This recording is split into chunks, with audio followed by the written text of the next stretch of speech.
Greetings, everybody. Lovely to see you all. So, I was just sort of exploring this idea about sort of like thinking and tranquility, and what we're actually aiming for with the practice, because the vast majority of us would like our minds to be much quieter than they are. We tend to think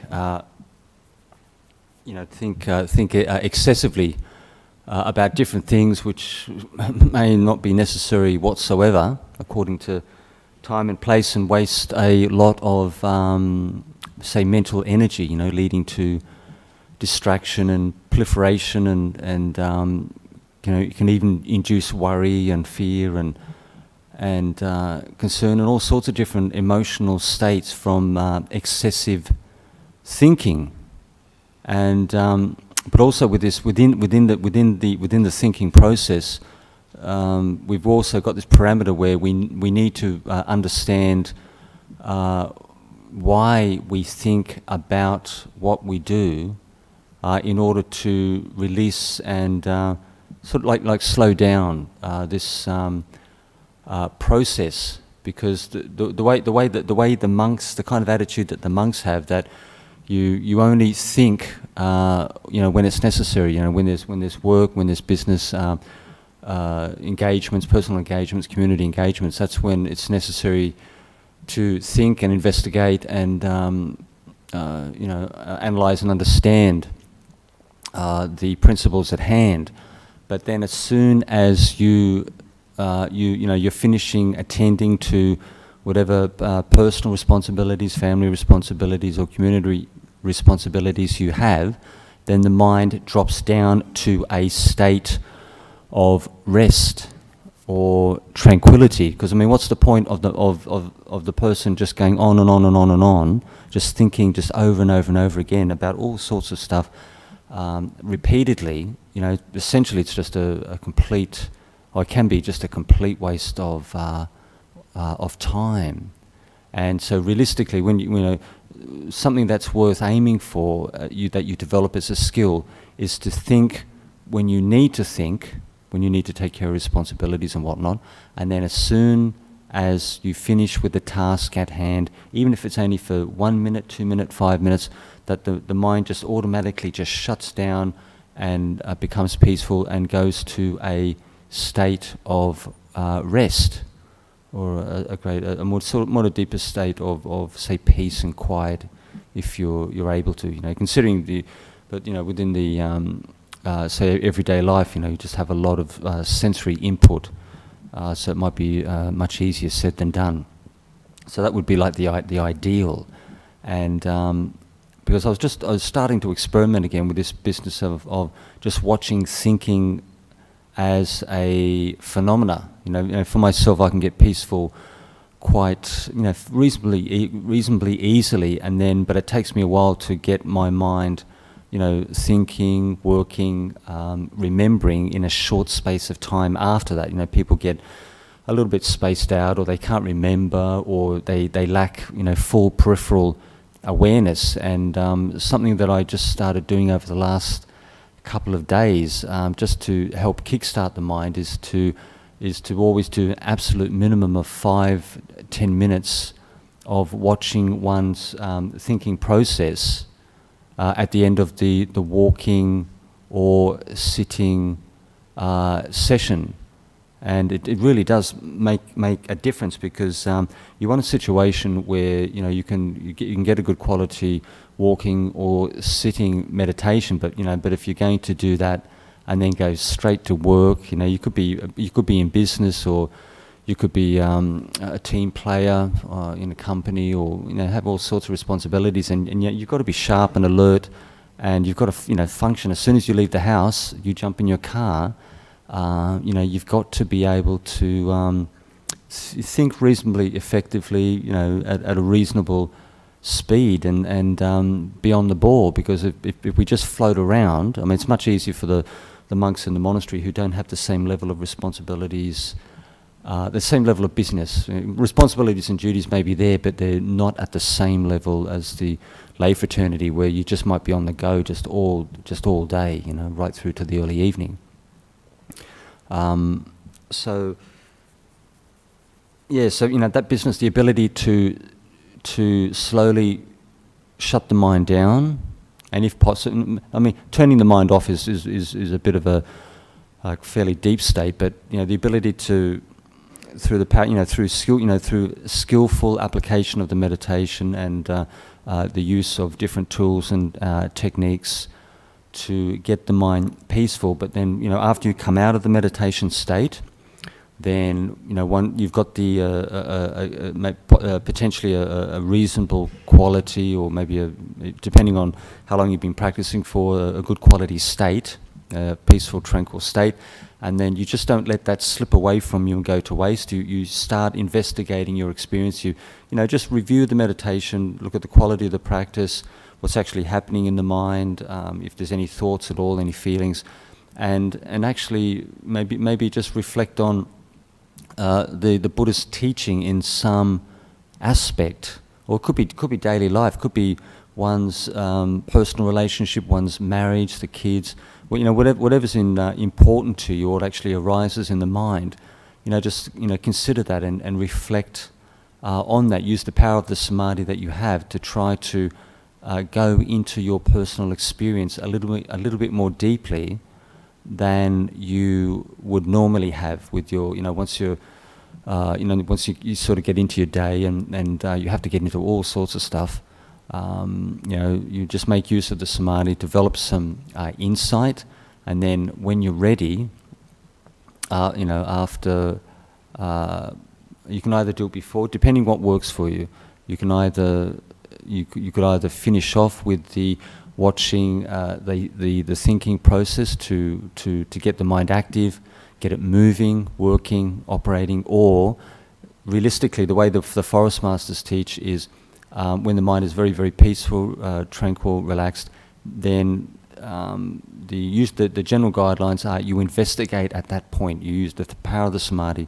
You investigate. You come to an understanding of your thoughts, your feelings, your personal experience. Whatever arises in your mind at that time, or whatever's important to you, and then to kickstart the mind, get it working, energized. Get it moving and functioning. Then you watch the thought process for, say, minimum 5 minutes, and you will definitely see a difference. And then one can get into one's day, go to work, take the kids to school, or get on the computer and do whatever one needs to do. And intellectually, your mind, instead of being maybe in first gear, might be in at least, say, second, third gear. And then you move up to full speed and take care of whatever needs your attention.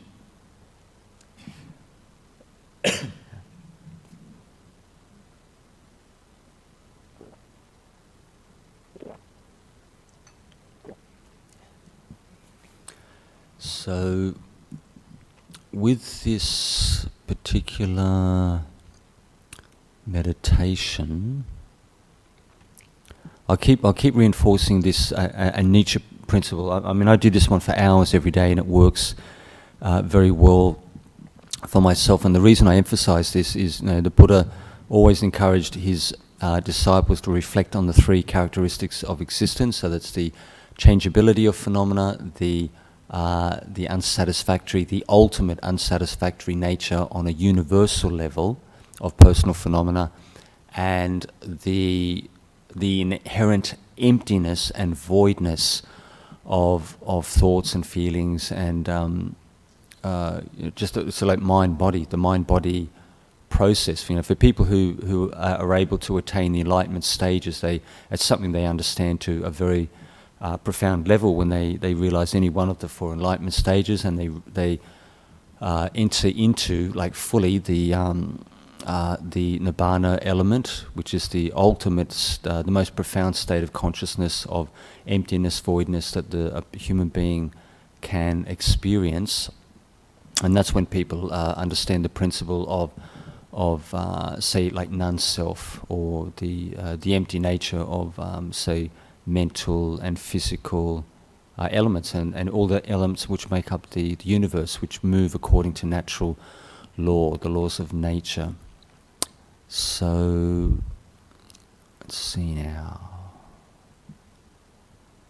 What I'll do is we'll do the changeability principle, but an easy one to work with is we'll just focus on when we do the breathing meditation, we'll do a combined breathing meditation and this anicca principle, which helps to reinforce the breath meditation to get the mind quiet more quickly. Because when you reflect on anicca, you're according your mind with the reality principle of your life and say the universe, so to speak. And so you can use, let's say, as we focus on with the breathing meditation on the feelings around the mouth. The reason why I focus on the mouth, it's very distinct. It really stands out.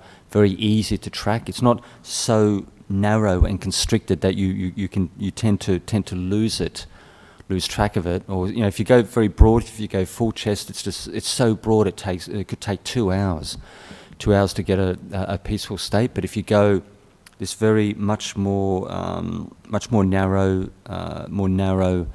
say, zone of awareness, which is still very tangible. Really, it's very, very clear. Really stands out. And so the way we do it, an easy mantra to work with, which everyone can understand, is as you're breathing out emotions, breathing in, leave a space. Breathing out are changeable. So, breathing in, leave a space. Breathing out, emotions. Breathing in, leave a space. Breathing out are changeable. So you have nice big spaces between the syllables, the words, the mantra words, and then. But you can choose anything you like. It can be thoughts, it can be energy, it can be nature, it can be chemistry, biology, physics, anything in the natural world, or it can be plants, herbs, flowers. You could be a person who's an expert in cultivating and growing orchids. It may be something which is very, very important to you. So you can use that. That particular mantra would resonate with you. Orchids, breathing in, breathing out, are changeable. It's something which is tangible, maybe quite relevant in the course of your life. So you choose the mantra which is important to you, and just follow that pattern. You can adjust the pattern as you choose, because people are different, and just we'll do it in a very, very relaxed fashion. And so with the beginning instructions, just make sure your back is nice and straight, head is upright and comfortable, and usually we put the hands in the lap because it draws the energy, the focus inwards, and make sure there's nothing tight around the throat, wrists around the waist. And so focusing on the mouth, you can feel the breathing cycle as you focus on the feelings around the mouth, and breathing in and out with the mantra of your choice, and I'll talk you through it as we go along.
So as you breathe in and out, just try to be as emotionally and physically relaxed as possible.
If you find that you're still thinking excessively, try to understand those thoughts, those feelings, those ideas, because the more you understand their nature, where they come from, who they're connected with, and why, that understanding allows the mind to relax.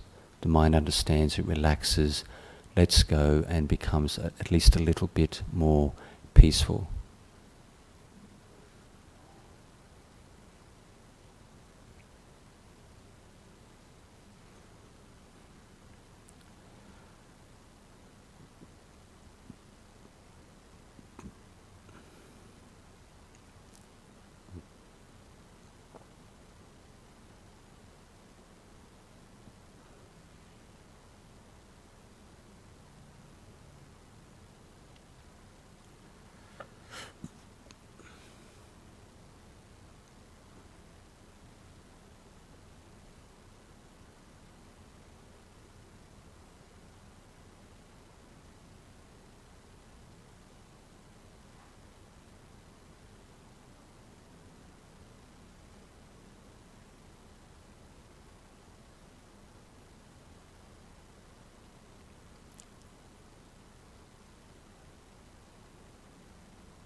I want you to do now is just reflect on whatever you see, whatever you feel in the mind, using the background tranquility to increase your understanding more clearly of what's arising in the mind.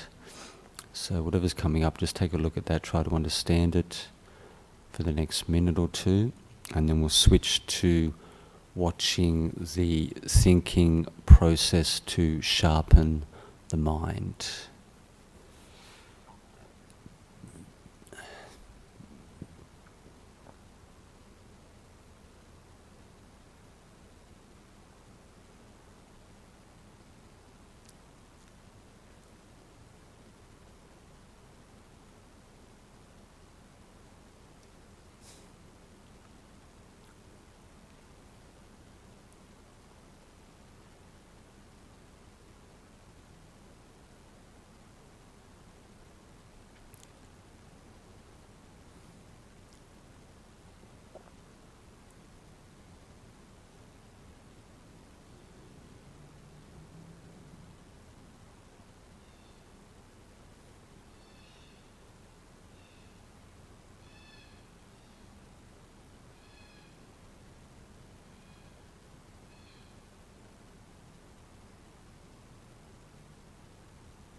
So what we'll do now is switch to the thinking process to get the mind active and working.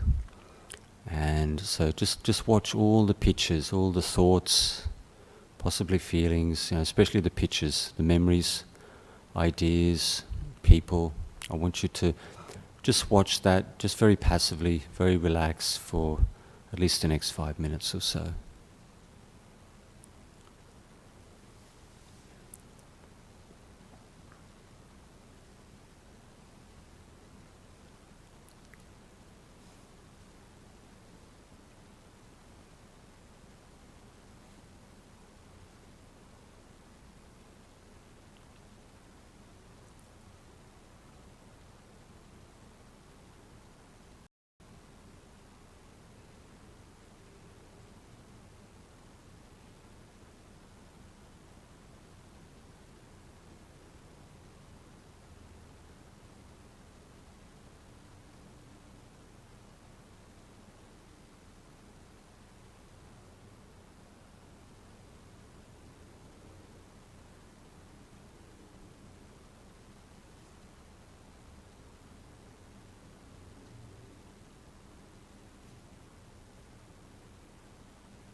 So we're coming towards the end of the session, so just reflect back and look at the course of the meditation, the effect of the meditation, and I'll ring the gong 3 times. You can open your eyes when you're ready.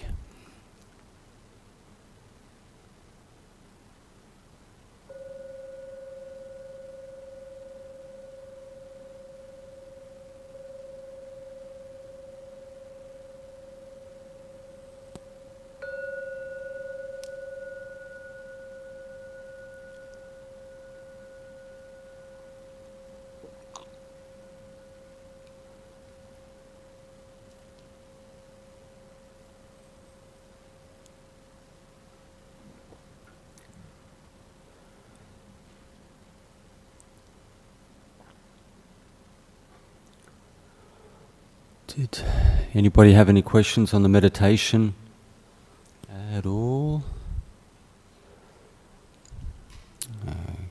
Okay, nobody. Okay, well, I've got one question coming up. Thank you. So, question, Ajay from India. I'm a student surrounded by many distractions. How can I start off my meditation? What I would do is I would just get some initial say mindfulness, initial sharpness by focusing on thinking. If the thinking process is really pronounced, where you just can't even follow the breath, or maybe focus on a feeling in the body, or even to say a mantra, the thoughts are very, very intrusive. So if that's the dominant principle, I'd use mindfulness of thinking for at least 5 minutes, 10 minutes, and then once the sati, the mindfulness becomes a bit sharper, then I would work on the.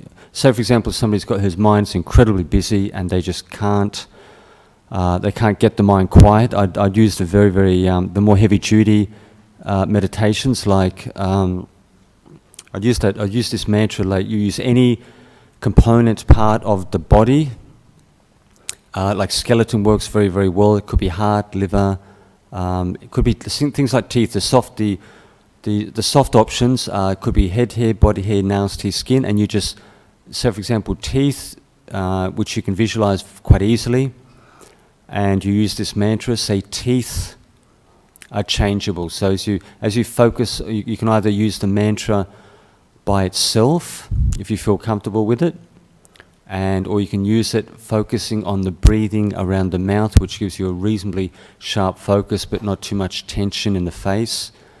And with these body-based mantras, for people who just cannot get their mind quiet, these are very effective. You'll get quieter with this faster than anything else.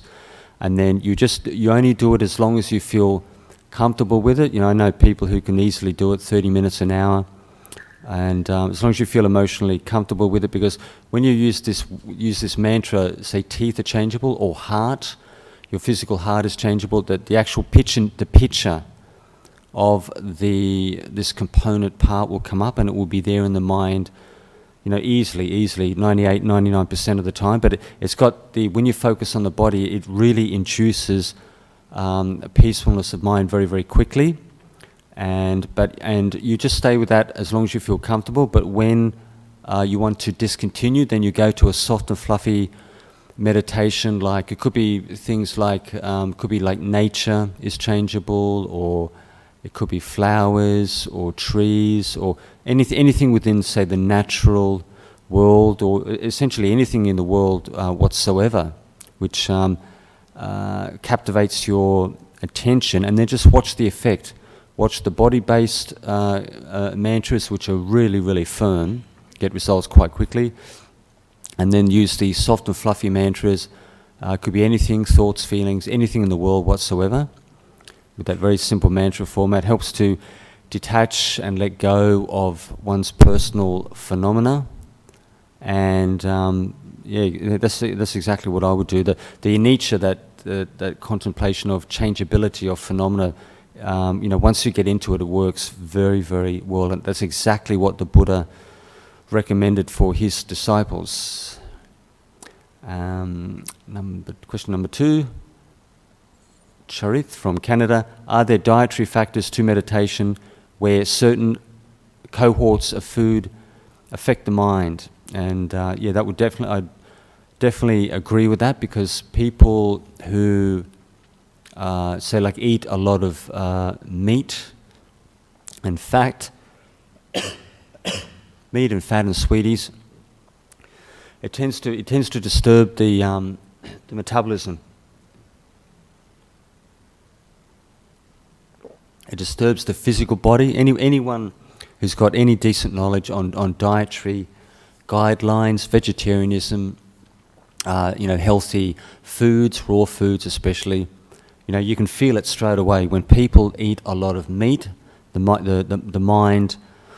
body starts to get heavy and lethargic. Bodily energy drops. The body starts to ache. The joints start to crack because of the lactic acid, flesh protein metabolism. When you eat a lot of fat, oily foods, the blood gets quite thick. It agglutinates. The fat sticks the red blood cells together, so you get poor oxygen transport to the physical body and also to the brain. So the brain is deprived. You can measure this. It's deprived of oxygen and then becomes tired and lethargic. And if people eat too many sweeties, too many cakes, biscuits, and whatnot, that their blood sugar just goes all over the place. They get a very, very sharp lift, and their blood sugar goes through the roof, and then it comes down, and then you end up with low blood sugar. You feel tired, irritable, maybe a little bit restless. All these sort of extremes within dietary patterns can disturb the physical body and disturb the brain and the mind. So if you're interested in good meditation, I would try to eat as clean as you possibly can. Just stop. Keep away from rubbish, from rubbishy foods, and from fast foods and things like maybe very hot foods, chili, peppers. This type of thing. Anything which disturbs the physiological process in the body. It's like if you eat something and you don't feel good, well, your body's just telling you that it's not suitable for you. And when people, when their diet is very rich, the degenerative process in the body, in the physical body, tends to accelerate as well. So for a clear mind, maximum energy in the mind, in the brain, mind, and body, and the sense of ease, physical comfort, well-being. I'd definitely go for a very, very clean, say, vegetarian diet, or raw foods if you can handle it. But it may not be so easy with raw foods. Question 3, Trent from USA: can the awareness of thought be in a dualistic state? Yeah, it's not a problem at all. Just whatever you're thinking of, whatever the mind moves towards, is interested in, just watch it. You're just like a passive observer with your awareness, just following the pictures, the thoughts, the feelings, the sounds which arise in the mind. This kind of practice, it helps to get the mind active. It makes it a bit sharper. Because some people, when they come straight out of meditation, they can barely think. It might take them 1 or 2 hours before they can even function properly. I know some people, it takes them half a day before they can take on, say, very, very, say, complicated intellectual activities. They just can't think. They just can't think straight. So this is why I put emphasis on that watching, say, thinking, thoughts and ideas and whatnot. It could be feelings, sounds in the mind. Make the mind work, get it moving, get it active. So you can walk away from the, after you've done your contemplation, walk away from the meditation, and you can function. You can get up to full speed much more quickly. It doesn't necessarily mean that the mind will become just incredibly active. incredibly busy, active. It's just something you develop as a skill. You can switch it on and off, in time, maybe over many months, a year or so. So you can activate with this particular practice. You can activate the mind very quickly, get the mind moving, thinking, working, and then as soon as one's responsibilities and activities are relinquished, then the mind just drops to a more relaxed, hopefully a more relaxed, peaceful state as the months and the years go by. And so naturally, our thoughts, do move. They do. Our language, human language, is based on a duality to a large degree, and our thoughts can work that way as well. Our thoughts can work in all sorts of different ways, like linear. Anyone who's ever studied thought processes, your mind can just go all over the place in different ways, different patterns of mind. Thank you very much. So we'll call it an afternoon.